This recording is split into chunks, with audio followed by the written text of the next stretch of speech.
guys, and we're gonna. I talked to your desk. We're just gonna do. Can I take my coat off? No. No, leave it on. Let's keep going. And then It's hot in here. Okay, thank you all for coming. Appreciate it, and I'm proud to be joined, of course, by my colleague and someone who's been such a great leader in the 9/11 health program, and Mariama James, who has benefited from that program because of so many people in her family being affected. So we all know now that chaos has swirled for weeks regarding the World Trade Center program. We hear people are being fired, then we hear they're being restored. Then we hear they're being fired, then they're being restored. Well, the truth of it is that the administration, Donald Trump and RFK, revealed their true intentions Friday night when they fired another 16. Not only did they not restore those who our Republican colleagues they promised were going to restore, but then they fired new people. And they seem to do these things late at night on weekends so no one would know. We're letting everyone know because we think this is a disgrace. We think it has to be undone, and we think our Republican colleagues have to up the ante with the administration, as we are. Senator Gillibrand and I are saying we will fight this with the advocates. We will not let up on the pressure, and just think about it. A cold email. This is what happened. I spoke this morning to two of those who were fired. These people one is a doctor and one deals with intake, registering new people for the program. They are two of the 16 who were fired. And here's what they told me. They had worked, each of them has worked for years. They're not recent employees at the program. They're very proud of the program. They did so much to help those who rushed to the towers. And on Friday night, when they got home, they were told they were fired and not even told they could show up at the office. That's what happened. No explanation. Both of them have only gotten positive reports through the years as they work for the World Trade Center health program, and then they're just fired. So not only, the worst part about this is it hurts our 9/11 responders, but second is the cruelty, the meanness. People who've dedicated their lives to helping, excuse me, the meanness, the cruel, what's worst is, of course, the help that our first responders will not get. But almost as bad is just the meanness, the cruelty to these employees who for years dedicated their lives to helping those who rushed to the towers. And then they're just told in an email when they get home Friday night, you're fired. No explanation, nothing. We are fighting this tooth and nail. A cold email to doctors and employees. What does this mean? Chaos. The chaos we see throughout the administration, we're seeing 10 times over at the World Trade Center program. It's confusion, it's uncertainty, it's instability. And I want to tell you, our House Republican colleagues who have gone to the administration twice now and gotten promises that even those previously fired would be restored, our House Republican colleagues are being played. We respect that they are on our side, but they got to up the ante as we are. They've got to not vote for a budget that doesn't restore all this money. Senator Gillibrand and I are pledged to doing that, but we need Republican help to do it as well. And that's what they should do. They have to up the ante.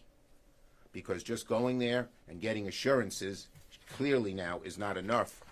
When they go and get assurances that the people previously fired will be restored, instead what happens is they fire more people.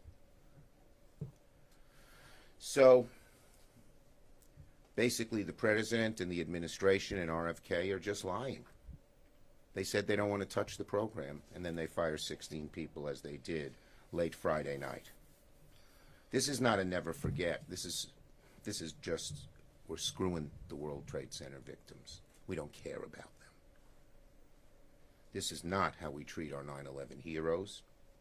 As I said, I spoke to these two people this morning, and they're just shocked, chagrined, and hurt because their work is so good. It took years to build this program. I started it in 2005. Senator Gillibrand came on board and just upped the ante on it, and we increased it and increased it and increased it. And now people get the health care they need. And they're still getting these deadly diseases, and some of their lives can't be saved, but some can, and some have been. And new people, when they come early, can get treatment early and arrest these horrible cancers and other illnesses they're getting in a bud. So, what Senator Gillibrand and I are saying, not on our watch. We're going all out. You can't trust the administration. You can't believe what they say. They keep firing people and firing people. But we will do everything we can to make sure that the next budget has it in, or we won't vote for it. And we're asking our Republican colleagues to do the same. Trump badly needs the vote of the 4 Republican senators from downstate and of the 7 Republican senators. Sorry. Trump badly needs the vote of the 4 Republican congressmen from downstate and the 7 Republican congressmen from New York. And all they have to do is say, we're not voting for a budget unless all the money for the World Trade Center is restored, and it will happen.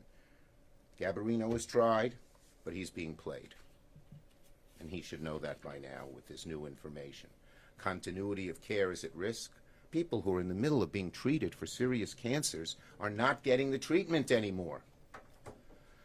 And this is the law. This is not a discretionary thing up to the administration. We passed this, how many times? 3? Yeah. 3 times. First, when we persuaded Coburn, I believe that was not 2005, that was 2009. We first persuaded Coburn in 2009 to go along for 5 years. We put in more money every few years. We finally got it treated permanently. It's the law. They're violating the law. So we say to President Trump and Secretary Kennedy, you made this mess, now clean it up. We don't want to have to go to the budget war on this. You should clean it up now, once and for all. No more BS, no more shenanigans. Senator Gillibrand. So let me explain to you what's happening. President Trump and Elon Musk and the Doge boys are slowly but surely dismantling the 9/11 health program. The 9/11 health program was created after 9/11 to make sure family members who lived at Ground Zero and our first responders who raced up those towers when everyone else was coming down, the health care they need to survive.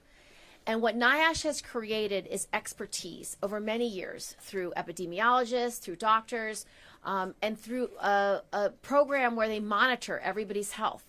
Over time, we've established which diseases are caused by the 9/11 toxins that were emitted from the towers when they fell.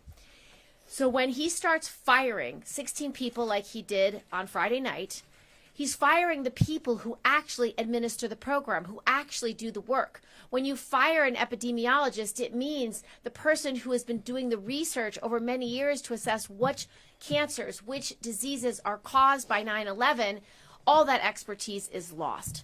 So I have one constituent from Ulster County. He was diagnosed with a horrific lung disorder. He was diagnosed with sinus problems and with PTSD. And the 9/11 health program has covered the health care for those 2 things. He's now presented with 2 other ailments, and those are not yet covered. But what that epidemiologist would have done is the research to establish, is this related or not? Because any one of these diseases are killing people every single day. It's an outrage what President Trump and Elon Musk and the Doge boys are doing to a bipartisan, common sense program that keeps our 9/11 heroes and family members alive. It is a disgrace. It's outrageous. It's un-American. And we need Republicans to stand up to President Trump, to fight back, and to demand that these individuals are not only reinstated, including Dr. Howard, who still hasn't been fully reinstated, and keep this program whole. Without it, people like Mariama and her family do not survive. Mariama. My name is Mariama James. I've lost both of my parents to 9/11 health issues, to cancer. Me and my 3 children are all in the program, including the one who was born in October of 2001, meaning she was in utero at the time of 9/11. And I've, in addition to being one of the patients, I've also been one of the people, on the ground, along with the responders and our leaders, fighting for this program for decades. As the senator mentioned, we were here in 2009. We were back in 2016 for the reauthorization. We were back in 2023 for the expansion, and many, many times in between all of those times. we're being lied to constantly. The Trump administration, RFK Jr., they lie. I can trust when the senators say that they're going to be there, they're going to continue to fight, they're going to continue to support us. I can trust them. And it's not because they're Democrats, and I'm also a lifelong Democrat in addition to being a patient, because there's Republicans that I have my trust in as well. I feel like I can trust Congressman Garbarino when he tells me he's going to continue the fight as well. In 2023, at that expansion, actually upon the death of my mother, it was the same week, we stood together and we fought to have this program expanded to my peers, I guess at this point, in Shanksville and at the Pentagon. Picture of us hugging got plastered all over the media. I feel like I can believe what he says when he says he's going to fight for the program. I can believe what they say when they're going to fight for the program. When RFK Jr. says that Dr. Howard's been reinstated, I cannot trust him. I cannot believe him because he lied. Yes, he's there in the building apparently, but in what capacity? What's he doing? Where are the doctors from NIOSH that were supposed to be reviewing our petitions to let us know what further conditions were going to be covered? My mother also had dementia at the time of her passing. That's one of the things we've been waiting for answers on. Cardiology is another thing we're waiting for answers on. We're supposed to get them in March. My 23-year-old wore a heart monitor for the past 2 weeks. I don't have time for people to lie to me anymore. I don't have the energy to deal with it anymore. It's been over 20 years for this fight. If we're not going to have leaders that are going to be responsive to us and that are going to keep their word, then maybe we need to figure out, look to other countries and in history and other things that were done and figure out how to get rid of them, how to bounce these people, because they are causing harm. 800 of us could not get certified in April. 800 survivors and first responders could not get certified in April because of the lies. That's the harm that RFK Jr. is causing. Thank you. Thank you. Thank you very much. So first, we're demanding these folks and the other people who were fired previously be reinstated. Second, we're saying to we're demanding of Congressman Garbarino that they up the ante as well and say no money for these World Trade Center defenders, no budget. Okay? Thank you. Good job. Thank you. Senator Schumer. Questions on this subject? Kirsten came, this was done at the last minute. We have lots of support from our firefighters, John Field, and everyone, but because we just learned of this last night, people couldn't come. Go ahead. Hi, Rebecca White, Daily News. You mentioned Dr. Howard. So what is Dr. Howard's official current status, and have cancer treatments in fact resumed? Are they still in limbo? Is there any actual official... It's unclear what his status is. They've told him he's gone by June 2nd, but they don't know what his status is now, what he can do and cannot do. Yes. Steve Vega from the New York Post, wondering if Marianne could speak about her parents more, what they did on 9/11. So my mom was actually Here, a resident come right of here. Harlem. I live downtown, but my mother did not live in downtown. She lived on 137th and Lenox, but she worked at Deutsche Bank across the street from what was then Tower 2. And they were ordered back to work within like a week or two.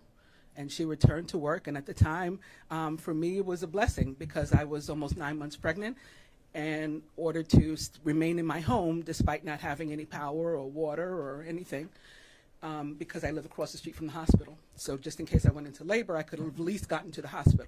My mother would come and check on me when she went to work on her lunch hour or in the morning or in the evening, and so that was great.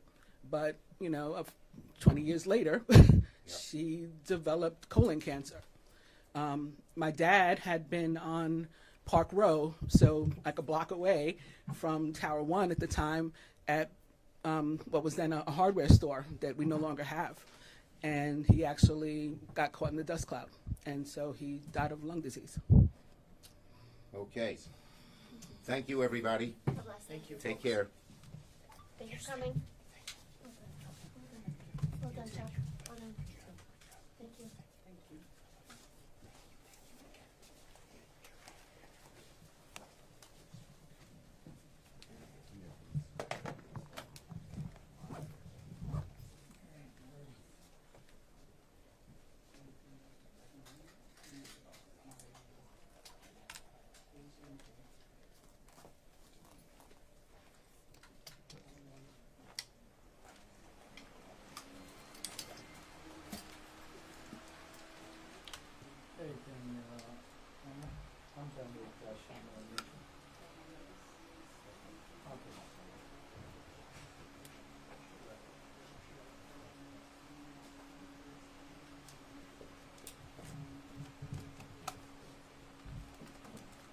you, everyone.